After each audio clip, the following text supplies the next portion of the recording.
Welcome back. My next guest is Ari Rosenblum, the CEO of the Jewish Federation of Rockland. Welcome, Ari. Thank you for having me, George. So delighted to have you on the program. The Jewish Federation is such an important organization here in Rockland County, and they do such great work, and we've partnered with them on a number of initiatives throughout the years. So it's great to have you here as the new CEO. You're not so new. You've been there for a little while, so we'll talk about that in a moment. But before we get to the Federation, let's talk a little bit about yourself. Maybe you give us a little bit about your background, Sure. your history. So, most importantly, first and foremost, I'm a dad, a husband, a proud member of our community, and I grew up in Canada and spent most of my professional life there as well. I've been doing work in the Jewish community for about 22, 23 years, various organizations, both national and local scope. Spent a few years with the Jewish Federation of Ottawa before moving here about 6 years ago. Right. And how long have you been with the Jewish Federation of Rockland? About 8 months now. Right. And just tell us a little bit about the Jewish Federation, kind of the structure of the Federation. Sure. So the Jewish Federation essentially is a mechanism to do several things both within and beyond the community. One is to be a convener, to bring together the different diverse elements of the Jewish community to celebrate or for collective action. Another is to be an organization that can act quickly in moments of crisis, to help those in need, to help the vulnerable, both here in Rockland and even across the world. Another element of what we do is we have several agencies that benefit from our annual campaign. We raise dollars on an annual basis, and we have several organizations and agencies within Rockland that we have grants that go to them, and a few organizations overseas in Israel that get grants as well, all not-for-profits, most of them dealing with needs of the community, helping the vulnerable, and some examples of that are organizations that you might be familiar with, such as the Rockland Jewish Family Services or the Jewish Community Center, the Holocaust Museum. And so we both are representative, and we also perform this function of providing grants to organizations within the community. Right, and you've done some really exceptional things throughout the last number of years. I know one of the things that we partnered with prior to your time here was the supervisor forum that took place just before the start of COVID. We had the horrible slashing incident and murder up in Muncie that coincided with Hanukkah several years ago before the start of the pandemic, and it kind of brought to the fore a whole bunch of issues as it relates to anti-Semitism and violent attacks and things of that nature. And we've seen a disturbing rise of that across our country over the last 10 years. It's really been a scary phenomenon to witness and to watch. But the Jewish Federation partnered with the five-town supervisors to help us do a forum where, for the first time we had brought folks, some leaders from the Hasidic community that it's a little more insular, and they're not as big into being out in the public in terms of forums and discussions of that nature. And the Jewish Federation was extraordinarily helpful with helping us convene that summit. We had over 500 people up in Suffern at the hotel, and happened literally just before the start of COVID, and it I think was exceptionally well received, and it was a great way to kind of start some dialogue. So I know when you talk about being a convener, that's really a bit of the role of what the Federation does, right? Yes, indeed. And it's a convener both within the Jewish community and its diverse elements, and also beyond the Jewish community, whether it is working with other not-for-profit organizations, other communities that are potentially vulnerable, or who have perhaps been, on the receiving end of some of this hate that we're trying to address, but also really to try and take a look ahead, figure out what's coming down the pike, and perhaps trying to address that before it becomes a major problem or a major issue. And if we can do that with the towns in Rockland and within our own community, then I think we're doing some great things. Right. And the Jewish Federation, your office is located here in the town as well, correct? Yes, it's located on the Rockland Jewish Community Campus in West Nyack, same location as Jewish Community Center. Right. So the JCC is a big part of our community, and the Jewish Federation, being over there. And I know that our town police work very closely with the JCC and with the Federation as it relates to making sure that not just them, but all our cultural and religious institutions are safe. But we're very proud of that Jewish community campus. They're there over 10 years and just offer such great resources for our community. It's been a wonderful addition to the Clarkstown community, and just the growth. The JCC for years it kind of moved around. It was up in Ramapo in a much smaller building that really didn't suit the needs. This is a magnificent campus. They've got the great summer programs. They've got their the Lillian's Cafe. They've got the great gym and the pools over there, as well as the great exercise programs as well. So it's a great campus, and plus all the other offices that are over there as well.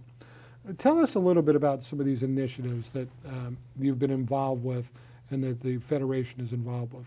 I know with the tragedy and the war in Ukraine, there's certainly been some outreach there. Could you speak to that? Sure, of course. So back at the end of February, as you're aware, the Russian invasion of Ukraine prompted an immediate activation and mobilization of not-for-profit organizations who work to help refugees, who work in war and crisis situations. And among those were several organizations that are supported on a regular basis by our umbrella organization, the Jewish Federations of North America. And the Jewish Federations of North America mobilized very, very quickly, reached out to our partners on the ground in Poland and in Ukraine. How can we help? How can we help not only the Jewish community, but also anybody who is in need in these circumstances? And so what was created was a mechanism whereby, we could raise funds here in Rockland and across North America to help with security, with food, with medical aid, with transportation, for the people who were able to leave Ukraine at the outset of the crisis. If they were getting out to Poland or Romania or places like that, how would they be housed? How would their medical needs be met? And some of these people were literally escaping under fire, and they would have to deal with issues like post-traumatic stress disorder or shrapnel wounds and everything in between.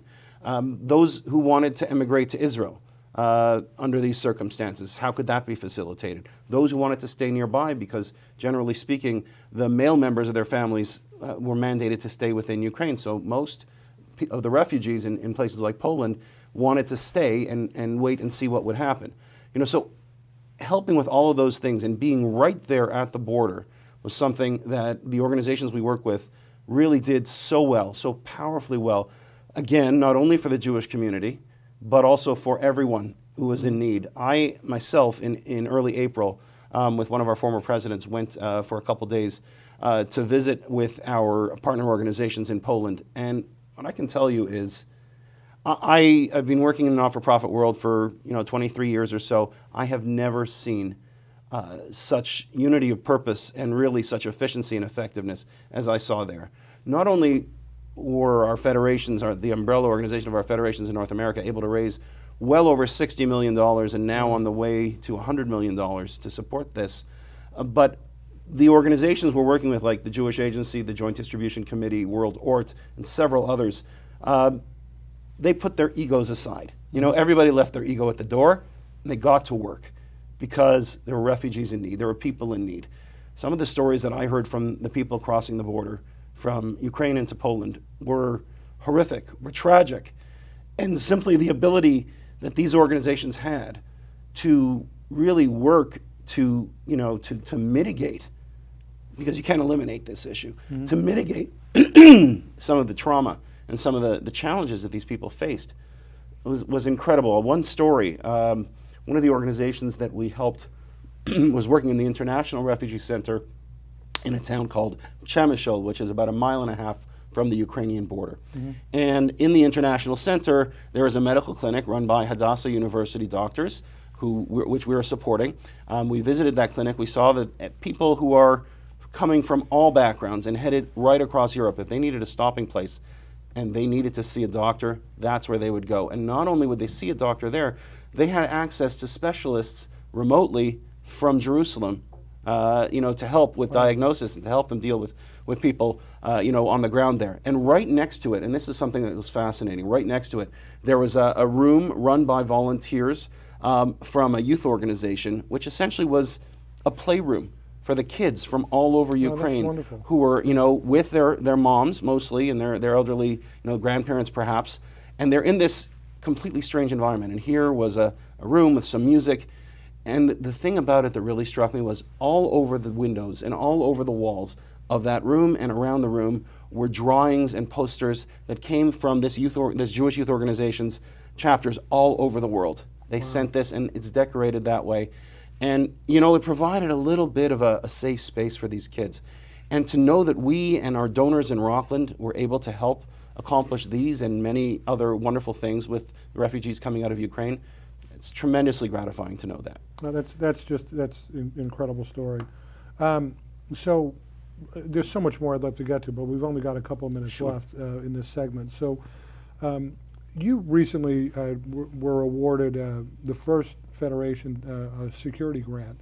Maybe we could talk just very quickly about that program. It's just in its infancy, kicking off, and part of it is really to kind of supplement and assist and help people feel safe, because unfortunately there has been a growing rise in hate crimes. We know this. The Anti-Defamation League has done some studies on this. We've seen this, a dramatic rise in hate crimes.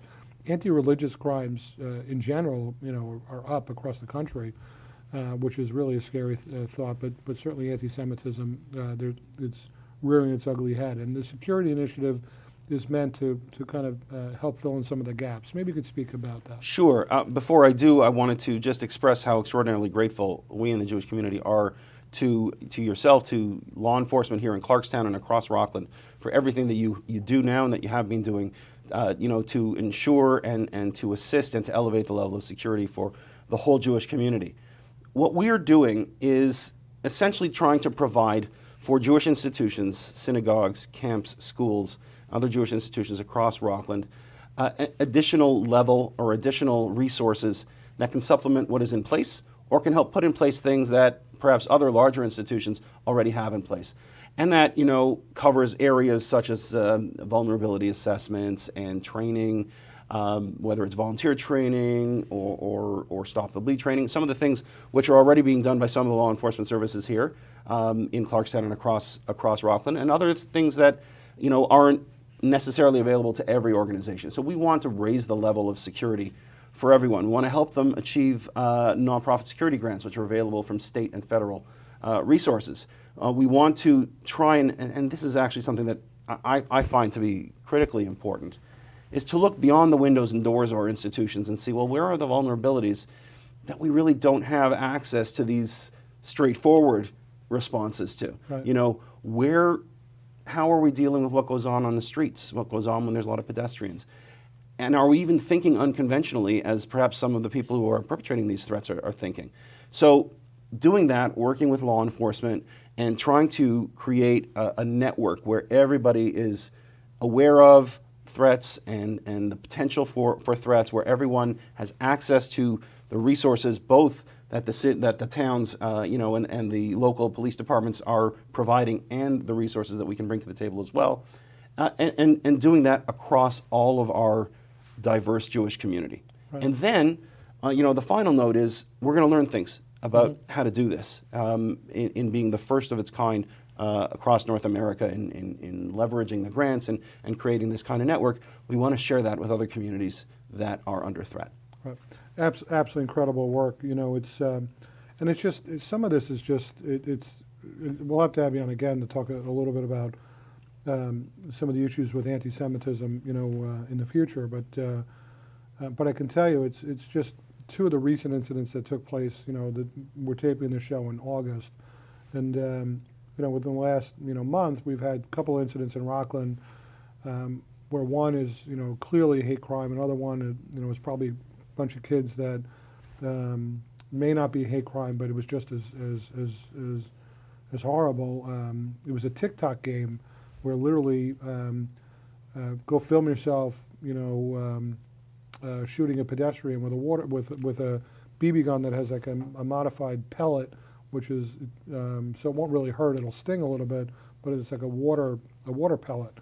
And literally, we had these 16-year-old kid who went out and he shot shot this water pellet at a group of Hasidic people walking in Muncie, and filmed it for TikTok. Just how stupid it is. And so that may or may not be a hate crime.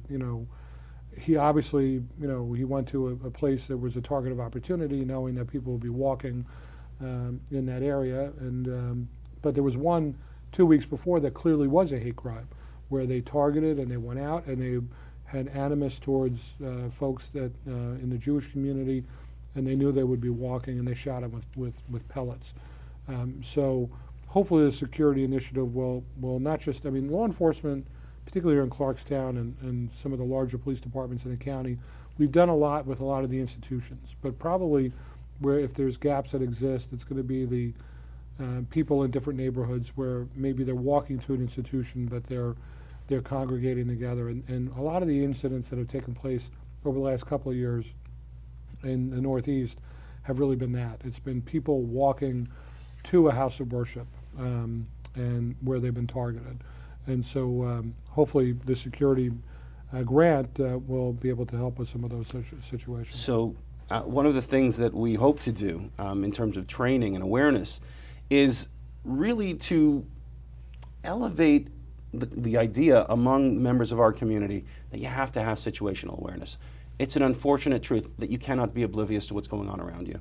And as focused as you may be on what's right in front of you, there's things going on, there's people driving by, and there's people who want to do harm. Right. We also recognize that we can't be oblivious to what goes on social media. And that goes for TikTok, that goes for people who raise a level of hostility wherever it may find itself. But social media is a challenging element here. Of course, free speech is very, very important. And we have to value it and cherish it. We also have to recognize that speech can lead to violence. Right. No, and absolutely. It isn't violence itself, but it can lead there, for people who want to be led there. Oh, no, absolutely. And that was one of the issues that came up at the Supervisor Forum, where we really talked about how, people can really be, what we talked about it being muscle fingers, or, behind the keyboard, and people may feel free to say things that they wouldn't say to somebody in person. And that can just raise the level of hostility. And we've seen that in a lot of these incidents, not just anti-Semitic incidents, anti-Hindu incidents. It's remarkable to me. Most recent stats, it's like a 300% increase in attacks on Hindus in our country. Hinduism is probably one of the most peaceful religions in the world. And yet, there's anti-Hindu feeling, out there according to the most recent FBI stats from 2021. So these are things that we have to be aware of. But it's great to have you on, Ari. We're out of time for this segment, but if folks want to get involved with the Federation, or they want to contribute, how do they do that?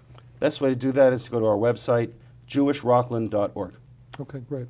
Again, my guest has been Ari Rosenblum. I want to thank you for your leadership of the Jewish Federation and your efforts in making us a better and safer community. It's a great pleasure to be here, George. Thank you for having me.